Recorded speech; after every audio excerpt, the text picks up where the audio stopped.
I'm Elex Michaelson. This week, the issue is, how does Mayor Pete actually win? I do have a different approach from those who are to my left, who I think run the risk of further polarizing this country, and those who seem to believe that we can win over Republicans by sounding like Republicans. We go one-on-one with the Democratic presidential candidate. We talk California's gig economy, guns, and his debate strategy. Plus, the issue is race in America. Are Democrats taking minorities for granted? There's a new book endorsed by the president that says they are. That book's author, Gianno Caldwell, joins us to debate the young Turks' Hasan Piker. He's ready. They're talking race, socialism, capitalism, haters. The issue is starts right now.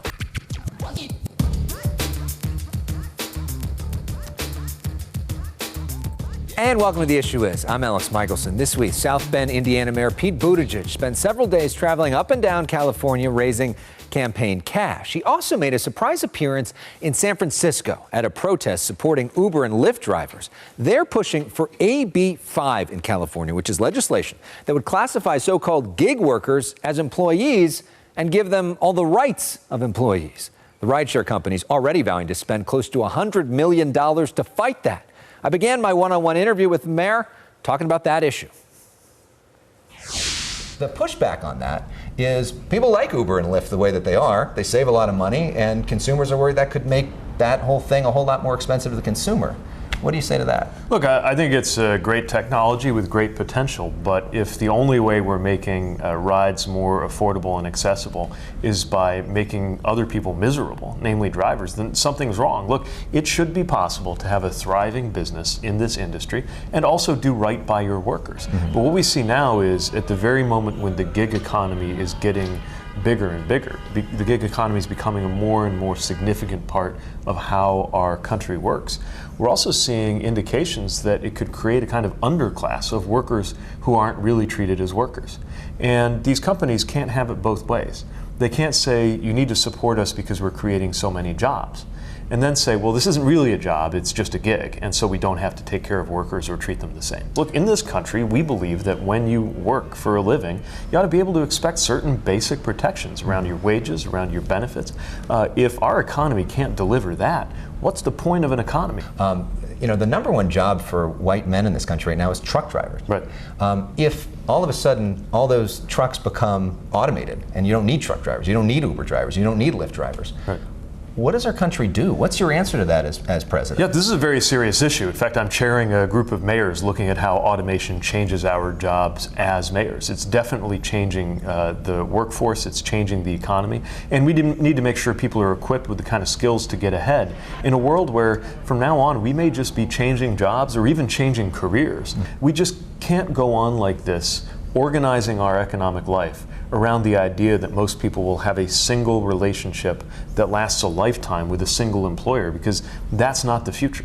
I know one of the things you were talking about at your event in Hollywood this week was the idea that kids going to school are also worried now about gun violence, which is something that they should never have to think about going to school. That's right. There's a lot of plans that are out there, some saying assault weapons ban, some saying we should do a mandatory gun buyback, which is what Beto O'Rourke is saying, probably the most extreme out there. What do you think? Well, the remarkable thing is the majority of not just Americans, but of Republicans and of gun owners support common sense gun safety measures. That's universal background checks, that's red flag laws to identify people who could be a danger and to disarm hate.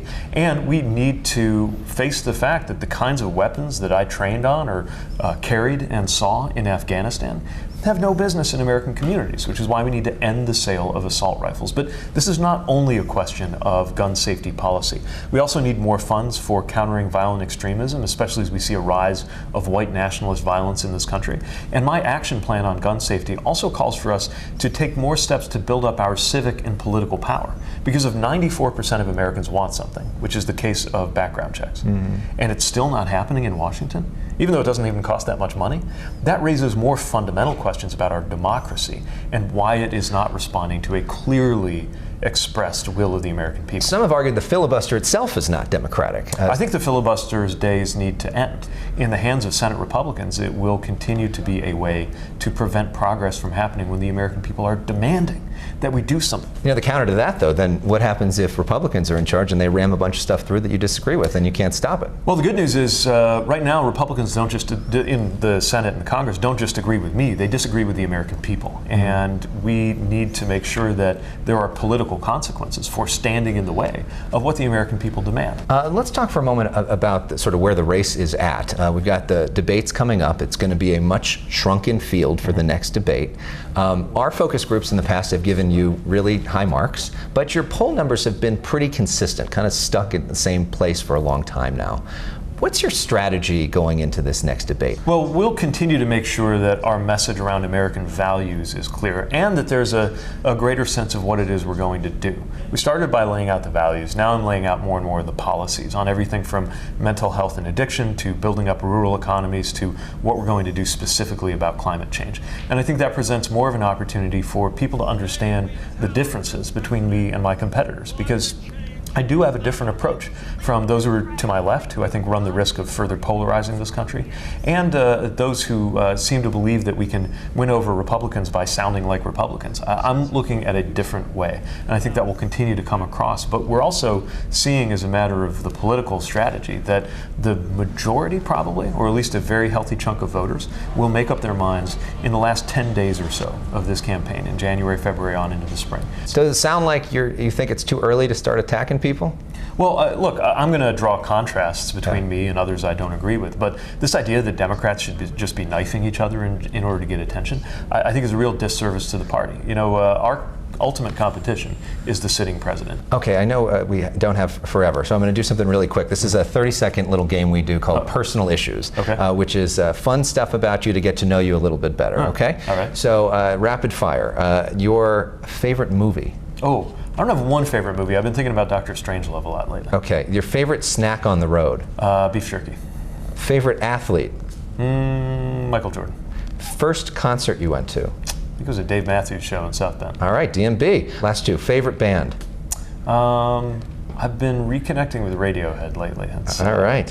One of my favorites. And who's your role model, finally? Abraham Lincoln. And last question, I saw that this is the anniversary of your first date with Chasten.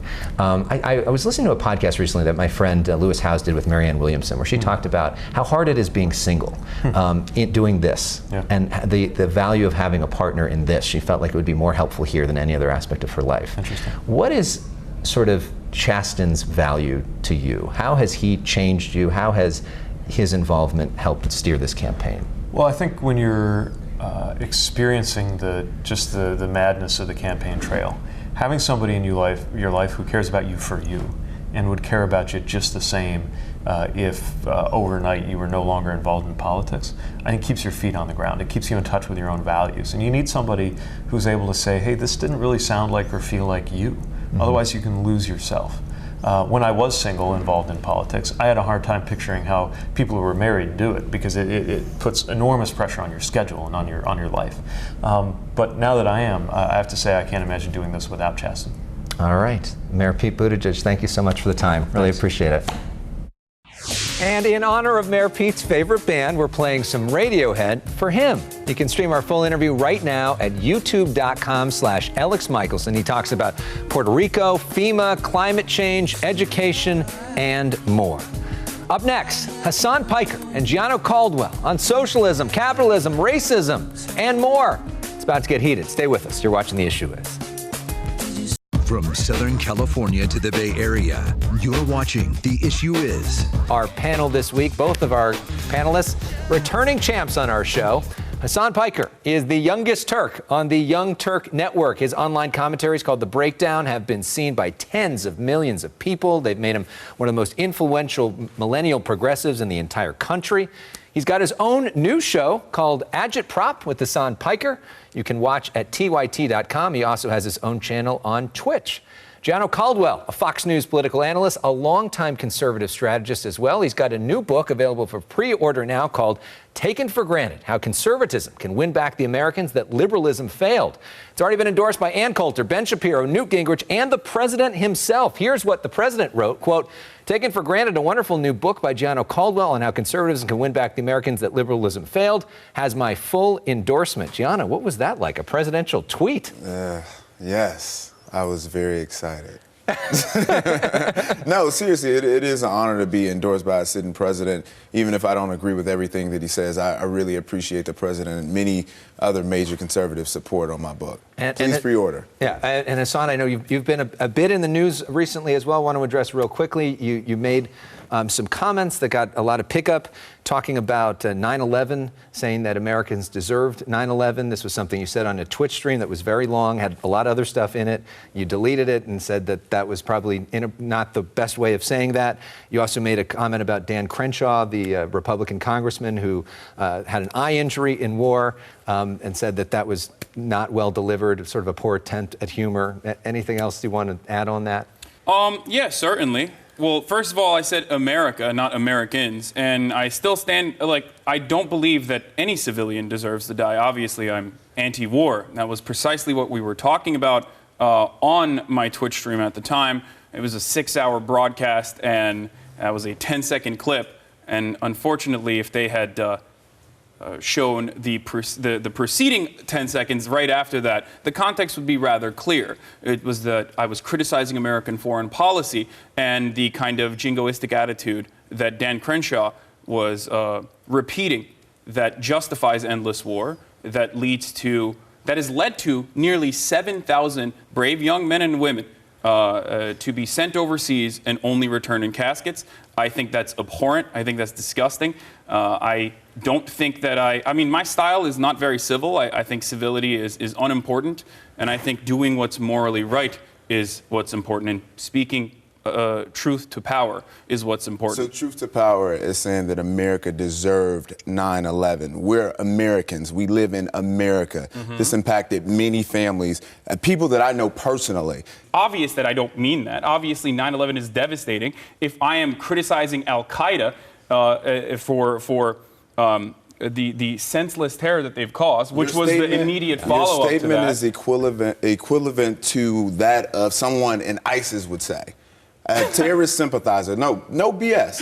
Legitimately speaking, okay. like when we have these discussions. No, I'm so serious. I'm having a real conversation. Okay, do you think a terrorist sympathizer would be upset? Politics. This is beyond politics. You think a terrorist sympathizer would be upset that we're funding the terrorists? Your words matter. And you hurt a lot of people with those statements. And now you're trying to explain it away and say, well, the substance of what I said. No, apologize for it. Full stop. I apologize. What I said was wrong and leave it there. All right, Gianno. What did we do to deserve 2 planes going into the Twin Towers? What did we do to have our economy trampled over? What did we do? Great question. What did we do? Great question.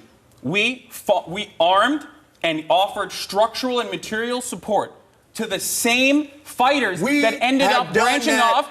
This world, are you going to let me? Places. Oh, so then it's okay. We've done that. Oh, so then it's okay. We've done that. Oh, it's fine when we arm the Contras. It's fine when the Mozote massacre happens in Latin America. America never deserved it, and you should apologize. Do you think I'm an American, and I'm proud of it. Okay, guys, let's stop. All right. Another piece of legislation that could potentially affect things in a big way in California is this concept of the gig economy. This is something Uber and Lyft drivers right now are considered gig workers. They don't get all the protections of being employees. There's this thing called AB5, which would change that up.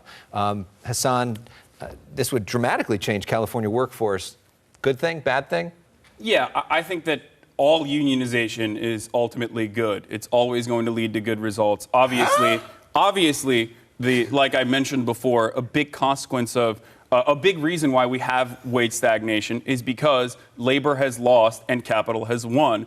Man, I don't know if you've been around open cans of paint, but that was a delusional statement. I'm from Chicago. I'm from the south side of Chicago. Mm-hmm. Unions have put black folks out of business, out of work. For a very long time. And we talk about the fact that unions have taken advantage of the American worker. Mm-hmm. They use the money, the dues they come in for political purposes. The union bosses we've seen a lot of them got involved with mobsters. How is that a good thing? I love this idea that there are corrupt labor unions throughout history in specific parts of America, or racist labor unions. So obviously we should just throw out the entire concept altogether. You also want to abolish the American government? They had slaves. So when you think about unions, feel free to join if you want to, but there should be the freedom to do so or not. I don't believe that unions are strengthening. You understand what a free rider problem is, though, right? I understand. I understand the concept of it. I think that every single person do you think unions have been helpful when it comes to getting the weekend? But comes things like worker protection elections when it becomes things like raising wages over the years? Do you think that's been helpful? Benefits. I think that the union plays a part, but I'm saying that at one time the union was an okay thing. What do you think a union Hold is? on, I'm still talking. Yeah. At one time it was an okay thing, but they've allowed corruption to really take over what unions really meant. But the unions are going to help freelance workers, obviously. How? With Uber, you required a Because you license can and a clean driving history, and you can pick up and drive. You can, it's, by the way, you can it's your choose own to change capital. your life. All right, Hasan, Exactly. You Hasan can and change your Gianno, life. let's stop. Let's stop. But the Okay, issue, we'll stop. we can Okay. stop, but it's just so silly that We can keep you're going over here, forever. Like, talking. Listen, I can All right, guys, we're going to stop there. Okay. All right. Okay, let's catch our breath. As we go to break, we got some music from President Obama's just posted summer playlist. Up next, Gianno's book says that liberals like President Obama take minorities for granted, but are they really? We're going to debate that when we come back. Woo. Okay. Look how much African American communities have suffered under Democratic control. To those I say the following: what do you have to lose by trying something new like Trump? Then candidate Trump making his pitch to minority voters in 2016. The president has endorsed a new book by Gianno Caldwell. It's called Taken for Granted: How Conservatives Can Win Back the Americans That Liberalism Failed. Gianno is back along with Hasan Piker. So, Gianno, why have liberals taken people for granted, and how can conservatives win them back? You know, interestingly enough, I grew up on the south side of Chicago, extremely poor, lights, gas, and water off at the same time, mom addicted to crack cocaine. Things were rather painful having those experiences and having to rely in some ways on government officials to try to get things done in the neighborhood. Oftentimes, when they were being held accountable by the community residents, they would always point to someone else and say, it's their fault why we can't get anything done. People are being shot in droves in Chicago, and the liberal policies have not helped. Yeah. Who is wearing the Confederate flags right now when they go out to vote? Are they voting for Democrats or are they voting for Republicans? But we talk about the First Step Act. We talk about the people who... I agree. Yeah, that was the Republican Party pushing the First Step Act. We talk about the individuals that come out of incarceration. 91% of those individuals are black. We talk about the reauthorization of the Second Chance Act. We talk about opportunity zones. We talk about the pardons that President Trump is doing. Very simple question for you. Which party's supporters think Obama is a Muslim Kenyan? Like, in 60% of Trump supporters thought Obama was not an American citizen and he was a Muslim. I'm not familiar with those numbers, so okay. I couldn't verify that. I feel like there's a lot of numbers you're unfamiliar with. Well, I think if you think the Republicans are not very obviously agitating racially in an effort to win over the white vote. Listen, it sounds like you're getting your facts from the Daily Onion. So I don't know. I can't. Yeah. So unless you can provide a source, I don't know what you're talking about. Yeah, you're a young Turk. They got your job because you're an uncle. Congratulations. No, okay. Congratulations. Let's not do the personal. Let's not do the personal. But he started it out. He kicks it off. So we'll end it on a nice note. I started it. Respect is important. Nice. All right, as we head to our final break, we're going to calm things down with a little Stevie Wonder. Don't you worry about a thing. If you want to know a lot more about our guests' personal stories, both have sat for in-depth podcasts with us. This week's podcast is with Gianno Caldwell, where we talk about overcoming addiction in his family, building a successful and political career. Hasan Piker, as well, talked with us in our archives. You can check out both of those conversations. Just stream them by searching The Issue Is wherever you stream your podcasts. Up next, talk to our guests about how they handle the numerous haters out there. Maybe we will find some common ground here. Maybe. Stay with us. Stevie brings the mood. Welcome back. As we wrap things up with our panel, Hasan Piker and Gianno Caldwell. They haven't agreed on much. This might have been our feistiest debate we've ever had on this show. But you both have dealt with a lot of haters, and maybe we can find some common ground and maybe some advice to some of our viewers on how to deal with the haters. Gianno. I think you got to just keep true to your beliefs. And honestly, I've received calls from the FBI. Remember the guy who wanted to send bombs, or rather tried to send bombs to Hillary Clinton, Barack Obama, Joe Biden. He wanted to send me one because he disagreed with what I had to say. So in that case, at this point, it's almost like when we're in public spaces, you just got to stay true to yourself. And it doesn't matter what the haters think. Yeah. Yeah. I know. I actually do agree with that. and I think the past week is evidence of this. I mean, I've received numerous death threats. I've always dealt with this as a part of my job, but it's kind of shocking that we have essentially normalized it, where if someone doesn't agree with your opinion, and I'm just going to try to find out the addresses of your family members and threaten to kill them. Yeah, but you both stay true to who you are and keep talking anyways, That's right? it. Yeah. No choice. All right, well, they said a lot more that we had to edit out of the show just for time, but we are posting the entire debate right now at youtube.com/Elex Michaelson. It's worth watching every second. Thanks for being with us. As we say goodbye, Khalid, can't we just talk without some of that stuff, right? Cheers. Cheers to them. Cheers to you. Thanks for watching. See you next time on The Issue Is.